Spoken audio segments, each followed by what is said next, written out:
নমস্কার।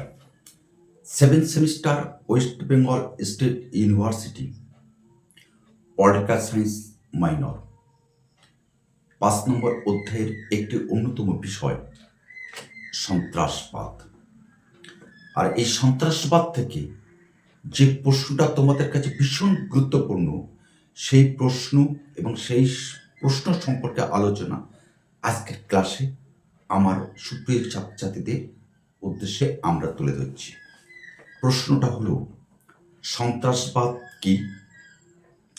ভারতে সন্ত্রাসবাদ বিরোধী আইনটি আলোচনা করো। তো সন্ত্রাসবাদ বিরোধী আইন আলোচনা করার আগে আমরা আলোচনা শুরুতেই বলে রাখি যে বর্তমান অর্থাৎ একবিংশ শতাব্দীতে গোটা বিশ্ব সহ ভারতবর্ষে অর্থাৎ জাতীয় এবং আন্তর্জাতিক স্তরে একটি অন্যতম আলোচিত বিষয় হল সন্ত্রাসবাদ। এই সময়কালে বিভিন্ন রাষ্ট্রে বিভিন্ন সন্ত্রাসবাদী সংগঠন বা সংস্থা মাথাচাড়া দিয়ে উঠেছে, যার ফলে দেশের অভ্যন্তরীণ শাসন ব্যবস্থা একটা বিশৃঙ্খলা দেখা দিয়েছে এবং সাধারণ মানুষের প্রাণ কষ্টগত এবং শাসন ব্যবস্থা সেই সাথে অন্য পথে চালিত হচ্ছে। আসলে এই সংস্থা, সন্ত্রাসবাদী সংস্থা, ভয়, হিংসা এবং সশস্ত্র আগ্রাসন নীতি নিয়ে তারা ঝাঁপিয়ে পড়ে, রাষ্ট্রকে ভয় প্রদর্শন করে, যেখানে সাধারণ নিরীহ মানুষের প্রাণ যেতে পারে এই সন্ত্রাসবাদীদের কবলে পড়ে। সেই কারণে আমাদের এই যে অধ্যায় সন্ত্রাসবাদ একটি অন্যতম আলোচ্য বিষয়। তবে এই সন্ত্রাসবাদ কি, এটা নিয়ে রাষ্ট্রবিজ্ঞানীদের মধ্যে এবং সমাজবিজ্ঞানীদের মধ্যে যথেষ্ট পরিমাণে মতভেদ, মতবিরোধ দেখা যায়। তাই মতভেদ বা মতবিরোধ যাই থাকুক না কেন, আমরা নিঃসন্দেহে বলতে পারি এই সন্ত্রাসবাদ শব্দটির ইংরাজি ল্যাটিন শব্দ আমাদের ট্রেজন শব্দ থেকে এসেছে, যেখানে টেরি থেকে এসেছে সন্ত্রাসবাদ, যার অর্থ হল ভয় দেখানো বা আতঙ্কিত করা। এক কথায় আমরা বলতে পারি এই সন্ত্রাসবাদ হলো এমন একটি বিষয় যা মানুষকে সদা সর্বদা আতঙ্কিত করে তোলা হয়। এই গোষ্ঠী বা এই সংস্থা বা এই সংগঠন সরকারের ওপর একটা মানসিক চাপ সৃষ্টি করে তাদের রাজনৈতিক, ধর্মীয়, আদর্শগত বিষয়গুলি হাসিল করার চেষ্টা করে এবং সেই চেষ্টা অবশ্যই একটি হিংসাত্মক পথে। আর এটাই হলো সন্ত্রাসবাদ। এবার আমরা দেখে নেব সন্ত্রাসবাদের মূল বৈশিষ্ট্যগুলি কি কি। আমরা এতক্ষণ জানলাম, অর্থাৎ সন্ত্রাসবাদ হলো সেই বিষয় যে বিষয়কে কেন্দ্র করে গড়ে ওঠে একটি গোষ্ঠী বা সংস্থা বা সংগঠন। যে সংগঠন সামাজিকভাবে, অর্থনৈতিকভাবে, রাজনৈতিকভাবে বা ধর্মীয়ভাবে রাষ্ট্রের ওপর হিংসাত্মক কার্যকলাপ পরিচালিত করে থাকে, আর এই কার্য প্রণালীকে বলা হয় সন্ত্রাসবাদ। তাহলে সন্ত্রাসবাদের বৈশিষ্ট্যগুলি কি হবে? এক, দেখে নাও। সন্ত্রাসবাদ হলো একটি সংগঠিত হিংসা। এটি কোনো আকস্মিক অপরাধ নয়, বরং বলা যেতে পারে এটা পূর্ব পরিকল্পিত এবং সুপরিকল্পিত একটা সশস্ত্র হামলা। দুই, সন্ত্রাসবাদীদের রাজনৈতিক বা আদর্শগত লক্ষ্য হলো এর পিছনে রাজনৈতিক ক্ষমতা দখল, কোনো নির্দিষ্ট ব্যবস্থার বিরোধিতা বা ধর্মীয় উগ্রবাদ কাজ করা। এটাই সন্ত্রাসবাদীদের মূল এবং আসল লক্ষ্য। 3, সন্ত্রাসবাদী মনস্তাত্ত্বিক প্রভাবে সরাসরি আক্রান্ত ব্যক্তির থেকে বহুগুণ প্রভাব ফেলে সমাজ ও রাষ্ট্রের ওপর, যা রাষ্ট্রের অভ্যন্তরে একটা হিংসাত্মক আতঙ্ক সৃষ্টি হয়। এবার আমরা যে কথা দ্বিতীয় প্রশ্ন ছিল, ভারতের সন্ত্রাসবাদ বিরোধী আইন। বিভিন্ন সময়ে ভারতবর্ষের ক্ষেত্রে এই সন্ত্রাসবাদকে আমূল উবড়ে ফেলার জন্য বা নষ্ট করার জন্য তিনবার আইন প্রণয়ন করা হয়। আর সেই আইনের প্রথমটি হল TADA। TADA 1 নম্বর আইন। এর ফুল ফর্ম কি? Terrorist and disruptive activities prevention act 1985, অর্থাৎ সন্ত্রাসবাদী ও ধ্বংসাত্মক কার্যকলাপ প্রতিরোধ আইন 1985। অর্থাৎ সন্ত্রাসবাদকে দমন করার জন্য প্রথম আইন পাস হয় 1985 সালে, যেটাকে আমরা বলছি TADA। কেন 1985 সালে এই TADA আইনটি প্রণয়ন করা হয়? পাঞ্জাব, নিশ্চয়ই আপনার নাম জানেন, আমার ছাত্রছাত্রীর নাম জানেন। পাঞ্জাবের খালিস্তানি বিচ্ছিন্নতাবাদী শক্তি, এই শক্তিকে মোকাবিলা করার জন্য ভারত সরকার 1985 সালে এই TADA আইনটি প্রচলিত করেন, যার মূল এবং মুখ্য উদ্দেশ্য হল পুলিশ যে কোনো সময়ে যে কোনো মুহূর্তে সন্দেহভাজন ব্যক্তিকে দীর্ঘদিন ধরে আটকে রেখে তাকে জিজ্ঞাসাবাদ করতে পারে, আর তার জিজ্ঞাসাবাদের উত্তর পুলিশ আদালতে পেশ করে থাকে। এই ক্ষমতা পুলিশকে দেওয়া হয়েছিল। কিন্তু আমরা এই আইন প্রবর্তিত হওয়ার পরে যে বিষয়টি আমরা দেখলাম, যে এই আইন অর্থাৎ TADA ব্যাপক অপব্যবহার হয়, যার ফলে মানবাধিকার ও রাজনৈতিক প্রতিপক্ষ দমনের অভিযোগ ওঠে, যার ফলে 1995 সালে এই আইনটি অর্থাৎ TADA আইনটি বাতিল করা হয়। অর্থাৎ ভারতবর্ষের রাজনৈতিক ইতিহাসে এই যে সন্ত্রাসবাদ বিরোধী আইন 1985 সালে তৈরি করা হয়েছিল, সেটি কিন্তু 1995 সালে অর্থাৎ 10 বছরের মধ্যে সেটা বাতিল করা হয়। কেন?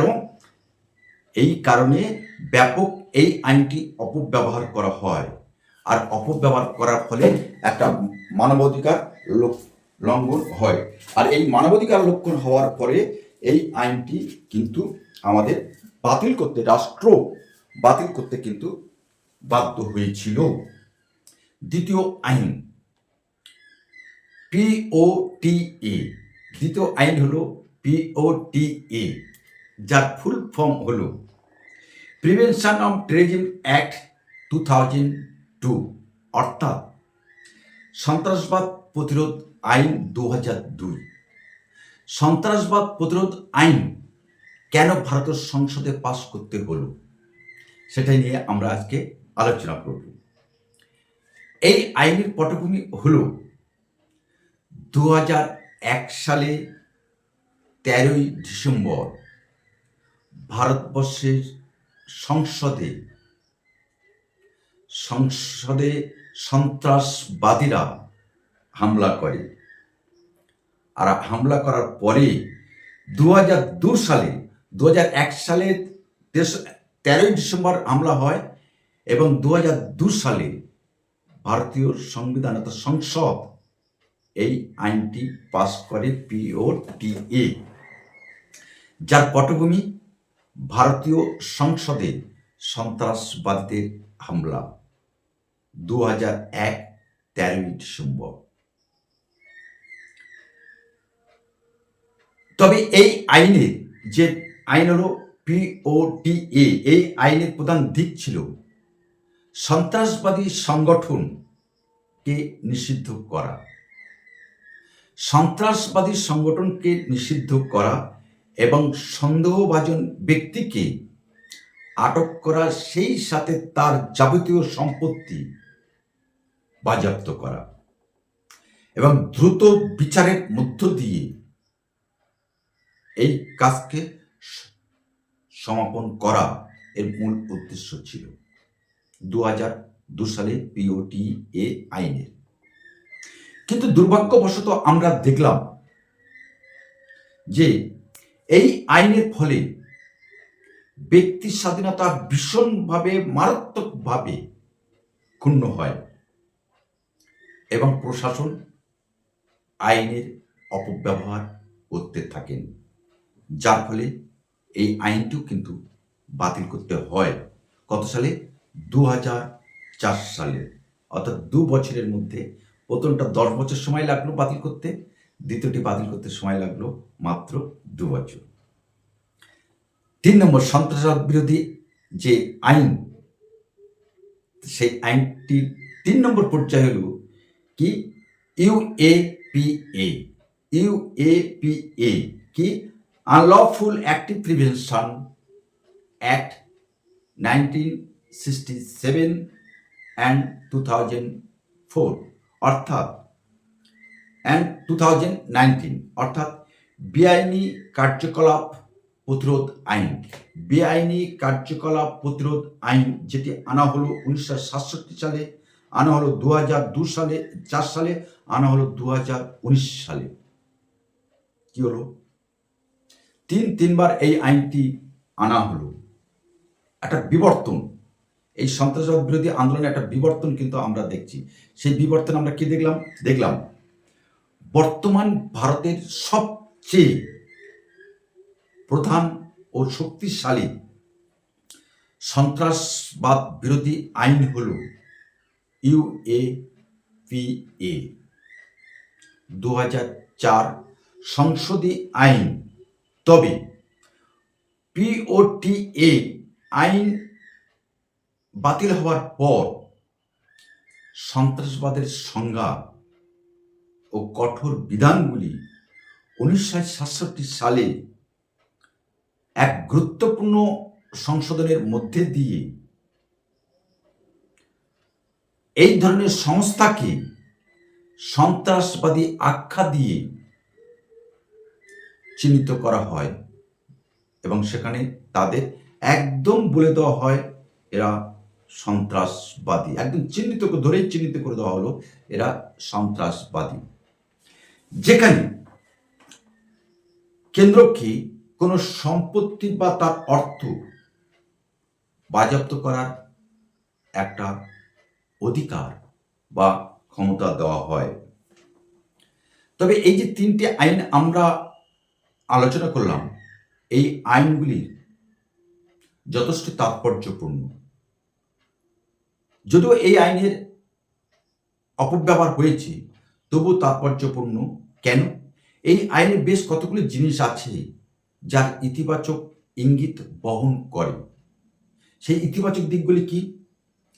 এই আইন দেশের সার্বভৌম একতা ও জাতীয় সংহতি রক্ষা করতে ভীষণভাবে সহযোগিতা করে। শুধু তাই নয়, তদন্তে গতি এনআইএ এর মতো বিশেষ সংস্থাকে অনুসন্ধানী ক্ষমতা প্রদান করা হয়, যার ফলে এই সন্ত্রাসবাদে আর্থিক যোগান দেওয়ার বিষয়টি মারাত্মকভাবে কার্যকর করা বন্ধ করার ব্যবস্থা গ্রহণ করা হয়। তবে এত সত্ত্বেও এই যে 3টে আইনের কথা আমরা বললাম, এই তিনটে আইনের বেশ কিছু নেতিবাচক দিক আমরা পরিলক্ষিত করতে পারি। সেগুলি কি? যে সন্ত্রাসবাদী আখ্যা দিয়ে কোনো ব্যক্তিকে দীর্ঘদিন আটক রাখার ফলে তার যাবতীয় নাগরিক অধিকার বিনষ্ট হয়, আর সহজে জামিন না পাওয়ার ফলে বিচার প্রক্রিয়া সম্পন্ন হওয়ার আগেই তাকে জেল খাটতে হয়। এটাই স্বাভাবিক। যার ফলে বলা হলো মানবাধিকার লঙ্ঘন হচ্ছে। এই মানবাধিকারকে বিরোধীরা হাতিয়ার করে নিয়ে এই যে সন্ত্রাসবাদী বিরোধী আইন, সেই আইনকে বিলোপ সাধন করতে বাধ্য করা হয়। আমরা শেষটা ঠিক এইভাবে করবো। তোমরা জানো আমরা কিভাবে আমাদের আলোচনা প্রক্রিয়াগুলি শেষ করি। পরিশেষে আমরা বলতে পারি যে সন্ত্রাসবাদ দমনের কঠোর আইনের যে ব্যবস্থা, তা নিঃসন্দেহে জাতীয় এবং আন্তর্জাতিক স্তরে, বিশেষ করে ভারতবর্ষে একটি অপরিহার্য বিষয়। তবে গণতান্ত্রিক রাষ্ট্রের নিরাপত্তার নামে যাতে নাগরিকদের মৌলিক ও মানবাধিকার সংকুচিত না হয়, সেদিকে আমাদের নজর রাখা ভীষণ ভীষণ ভীষণ প্রয়োজন। আর ভারতের মতো গণতান্ত্রিক রাষ্ট্রে এই কঠোর আইন প্রবর্তন এবং ব্যক্তির স্বাধীনতার মধ্যে সঠিক ভারসাম্য রক্ষা করাই একটা প্রধান অন্যতম চ্যালেঞ্জ। তবে চ্যালেঞ্জ যাই হোক, এই সন্ত্রাসবাদ বিরোধী আইন কঠোরভাবে, চরমভাবে রাষ্ট্রের অভ্যন্তরে প্রচলিত হোক। আমরা অর্থাৎ শেষের কবিতা সুন্দরবন ইউটিউব চ্যানেলের পক্ষ থেকে এই দাবি করছি। আজকে আমরা প্রথম ক্লাসটি ঠিক এইভাবে আমরা সমাপন করলাম। আশা করি আমার সামনে 7 সেমিস্টারের যে সকল ছাত্রছাত্রী আছে তারা বুঝতে পেরেছ, এবং দূরে যে সকল ছাত্রছাত্রী আমাদের সামনে আছো তারা নিঃসন্দেহে বুঝতে পেরেছ। আর তোমরা বুঝতে পারলে অবশ্যই আমাদের চ্যানেলটি সাবস্ক্রাইব করে আমাদের পাশে থাকবে এবং বন্ধুদের মধ্যে এই ভিডিওটি একটু শেয়ার করে দেবে। তো আজ আমরা এখানে রাখি।